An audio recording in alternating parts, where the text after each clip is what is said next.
What is going on? Thank you for tuning in, and I hope you're doing well. Now, first up, you'll have to excuse the hat today. If you're a loyal friend of the channel, you might have noticed with each video, my hair's getting longer and more out of control. I'm trying something different. I'm trying to grow my hair long. We're in uncharted territory. I don't know what to do with it, so the hat's on today, but you don't give a stuff how my hair looks. Let's rip straight into today's video. And a quick one today. A few weeks back, I went down to Canberra for work. I had to swing by and meet with a customer down there. And as I've mentioned before, I can't visit Canberra without dropping by the Canberra Vintage and Collectible Centre, or the CVCC. I've mentioned the place before. It's just an awesome big old vintage store, the kind of which we really don't have anymore. At least here in Sydney where I live, there's just no places like this. It's essentially two stores side by side, opened up to form one big space where they just sell all different kinds of vintage collectibles. I'm talking vintage toys, video games, board games, vinyl, signs and posters, vintage electronics, just all types of vintage collectible goodness. It's an awesome store. I've mentioned the place before, early, maybe this time last year or 10 months ago. We did a trip down to Canberra where we checked out the CVCC. I did a bit of a tour of the shop, shared some pickups, and hit up some other places around Canberra. I'll link that video somewhere up here or down in the description. I couldn't really do that this time. I would have loved to have done a proper video from the CVCC. Like I said, I was traveling down for work and also had my dad come with me. He wanted to just come for a drive down with me. And I really didn't want to hold him up for like an hour while I filmed the store. Now, my dad knows the full extent of my collecting. He knows about the channel, so he probably wouldn't have minded, but I don't know. I didn't want to keep him waiting for an hour, and it would have taken that long to really give you guys a proper look at the place, because it's changed a lot since I was there last time. But with that said, I still got a few clips of some cool stuff that I saw while I was down there. Picked up a few pickups, so I thought today we'll just do a quick recap, and I'll show you guys what I got, and then we'll all be on our way. So the first thing that I noticed when I walked into the CVCC was a far bigger collection of action figures than when I was last there, especially Teenage Mutant Ninja Turtles, which are obviously right up my alley. That are really cool selection of vintage TMNT figures. A lot of figures, but a lot of loose figures with no accessories. Obviously with vintage TMNT, these figures came with like 3, 4, 5, 6 accessories, some figures, and unlike some vintage toy stores that might kind of complete figures bit by bit before putting them out, the CVCC just buys collections and storage units and these sorts of things and just prices it up and puts it all straight out. So a lot of loose figures with no accessories. With that said, I did see a few figures that I don't already have. The ones that were most that captured my attention most was some Toon Turtle figures. So they had a Toon Turtles Shredder figure, and they had the 3 Neutrinos, Zack, Carla, I think it is, and Dask. Those 3 Neutrino characters from the Toon Turtles wave. I don't have any of them. They also had some wacky Wild West turtles, again loose with no accessories. So I was thinking about those, particularly the 3 Neutrinos figures.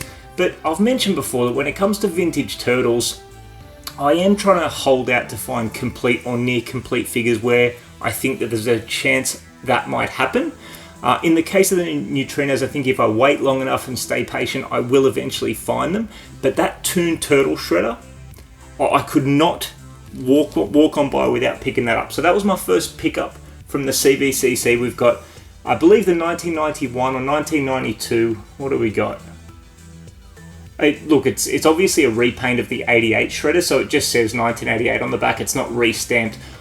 I think this might be 1992. Really happy to pick this guy up. Obviously, he's not in the best condition. A little bit of, unfortunately, positioned paint loss on the chin there.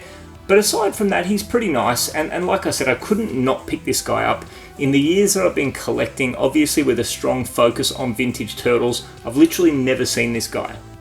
I've not seen him at a toy fair or collector's show. I've not seen him on an Australian eBay listing or an Australian Facebook Marketplace listing or on a Turtles Facebook groups that I follow here. I just never see this guy, so I had to pick him up. And even though, like I said, he's not in pristine condition, really happy to have Toon Shredder as a bit of a placeholder in the collection until eventually, fingers crossed, I find an upgrade.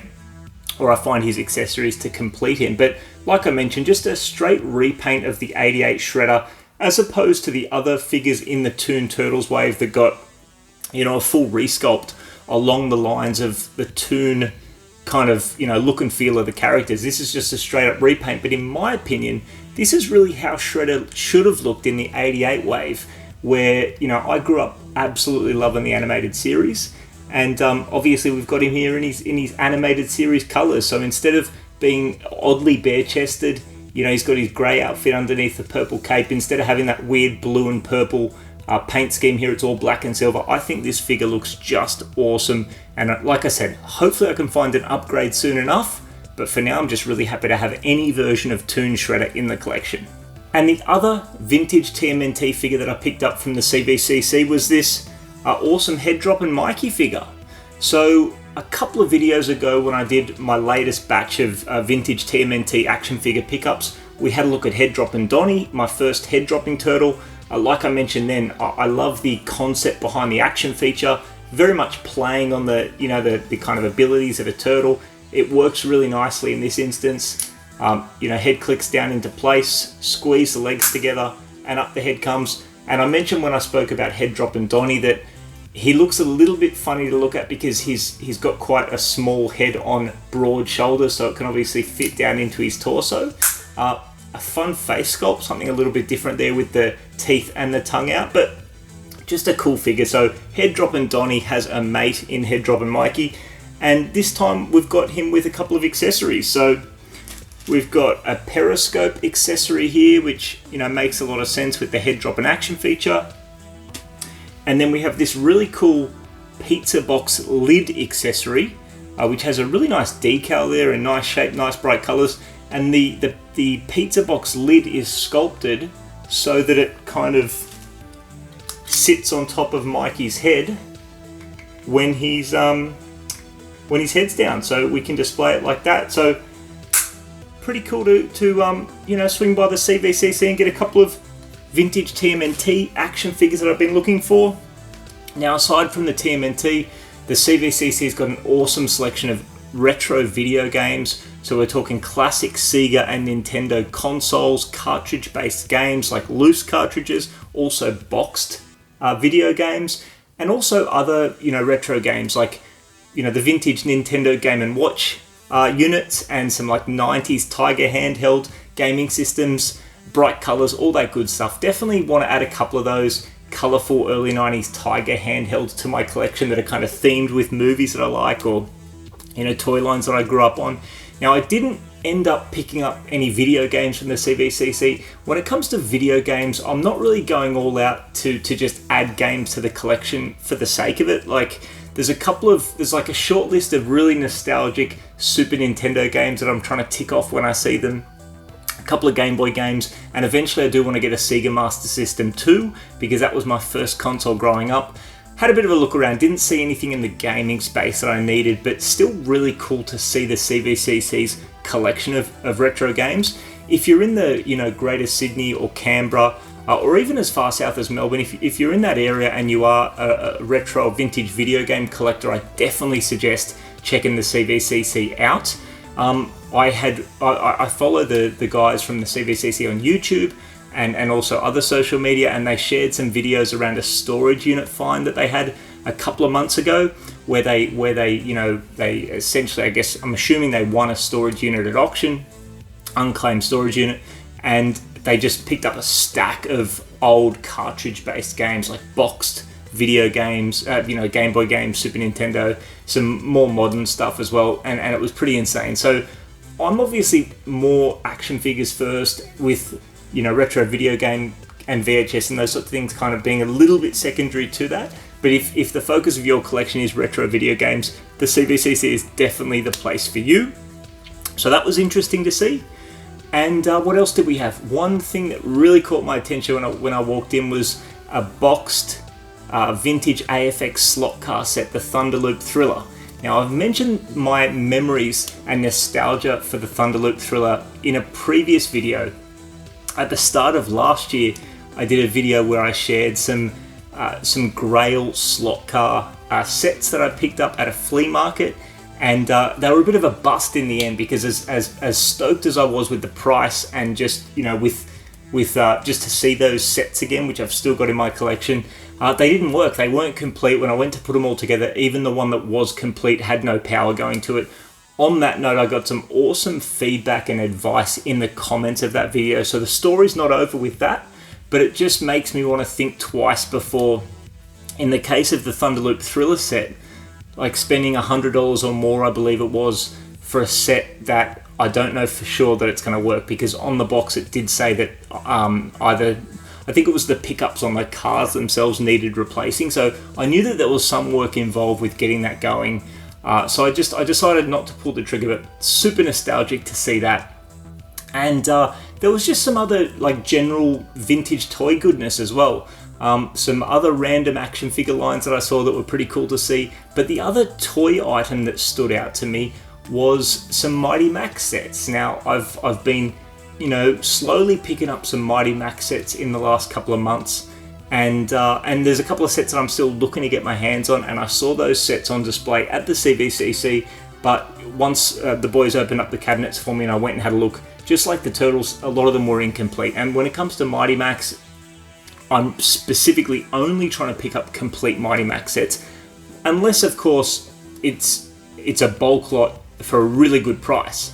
Then of course I'm happy to pick up incomplete sets, but when it comes to paying for individual sets, unless they're like a ridiculous price that I can't say no to, I am trying to stick to complete Mighty Max sets, just because of how difficult it is to come by all the little figures and accessories that go in those sets. Now, aside from vintage toys and video games, the one thing that I was really keen to check out when I went to the CVCC was a big stack of signs and posters and standees that the guys had from different movies. They shared a video on their YouTube channel of like a storage unit of a lot of kind of signs and standees that would have either been used in movie theaters to promote films, or also at video stores as well, and that's right up my alley. So I was definitely keen to see those and maybe bring one home if it wasn't too big, because based on the video the guys shared, it looked like a lot of them were like really big. And if you've seen any of my collection room tours, I'm working with a pretty small space here, so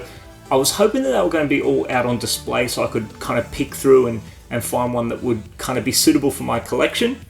Unfortunately, when I got there, the guys had them all tucked out the back, and they were just like, well, which one do you want to see, and I'll go grab it out for you.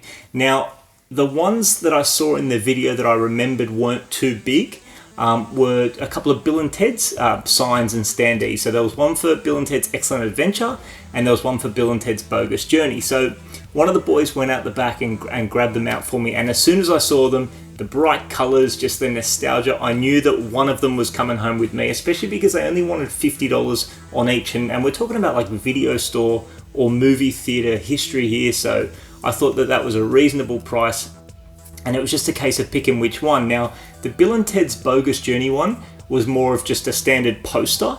The Bill and Ted's Excellent Adventure one was like a die-cut wall sign, and I was just like, you know what? Excellent Adventure is more of an iconic film to me. It's got the vintage action figure line that I spoke about in a recent video. Let's go for that one. And here we have it here. I picked it up. I could not say no. Now, I'm not going to be able to show it all off here, so I'll get a better shot of this for you guys to see. And I was just blown away by this. The colors are bright and beautiful. It's still shiny. The condition has some issues, but that's okay. I'm really happy with this.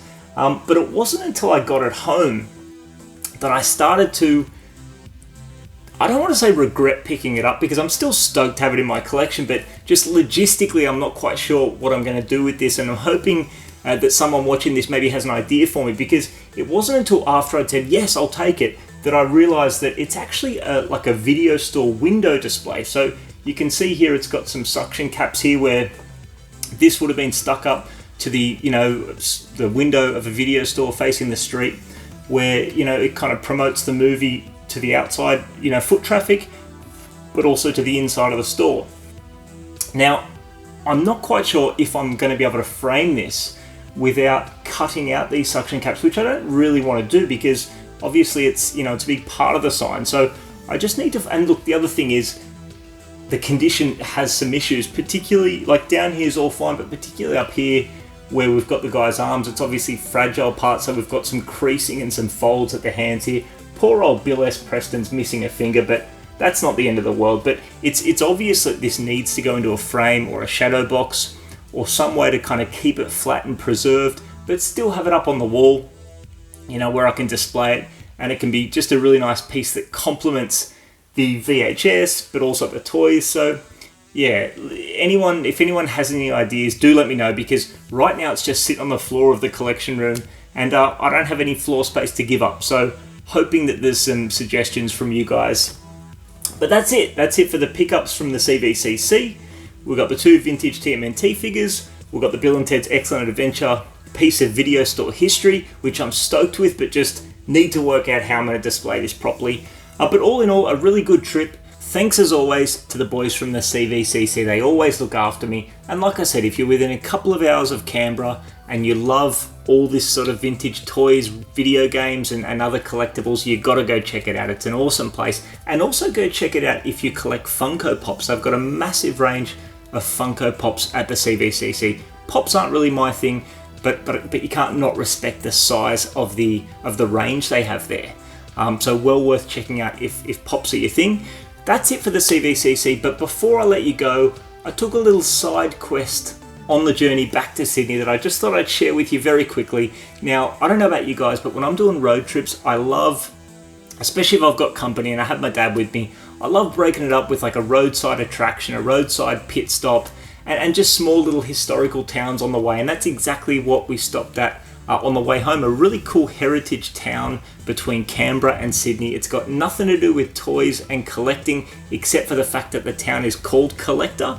And it's just really cool. Old heritage town with some historical sites to see around town. Now, I didn't have time to see those, but one thing that I definitely had time for was to stop and have a cold beer and a bite to eat at a great old country pub called the Bushranger Hotel. Now, it's called the Bushranger Hotel because the town of Collector has quite a bit of bushranger history. Now, if you're not Australian and you've not heard the term bushranger before, it's essentially, you know, the bandits of the, I guess, the mid-late 1800s, I would say. You know, on horseback, holding up pubs and other businesses and stagecoaches and all this cool stuff. And, you know, the town of Collector definitely has played a role within, you know, in that kind of, that part of history. So, like I said, it's called the Bushranger Hotel. It used to be called, I believe, the Kimberley Inn and the Commercial Hotel. It's called the Bushranger Hotel because it's the location of a pretty famous gunfight between a group of bushrangers led by a dude named Ben Hall, and they shot it out and sadly killed a gentleman by the name of Constable Samuel Nelson, the only police officer on duty in that area at the time. All of the other police officers, as far as what I've read, were actually scouring for Ben Hall and his group and other bushrangers in the area. And Ben Hall's group was holding up the Bushranger Hotel, then called the Commercial Hotel or the Kimberley Inn. And Constable Nelson got called to the location. He was accompanied by his 2 sons. That's all he had for backup. You know, they had a gunfight, and unfortunately Constable Nelson lost his life. And there's a memorial right there outside the hotel to Samuel Nelson, and he's also buried in the local area, and it's just a very cool place to see. The town of Collector also has some historical, you know, buildings, school, church, general store, these sorts of places, which I'm really keen to check out. But like I said, my dad and I were hungry, and we're keen to go check out the Bushranger Hotel. Cold beer, good food, lots of history, and really nice to see the memorial for Constable Samuel Nelson there. Just wanted to throw that in there at the end. I find this stuff kind of fun. And yeah, if you're on your way to or from Canberra to check out the CVCC, definitely stop for a cold beer at the Bushranger Hotel. But that's it for me for today. A couple of cool videos coming up. We've got Collecticon Penrith coming up in a few days. That'll be the next one. And then we're just going to keep it rolling from there. But really, guys, thanks as always for watching. If you've made it this far, you're a dead set champion. Hope to hear from you in the comments as always. No beer, but we've got to maintain tradition. So thanks again, and until next time, cheers.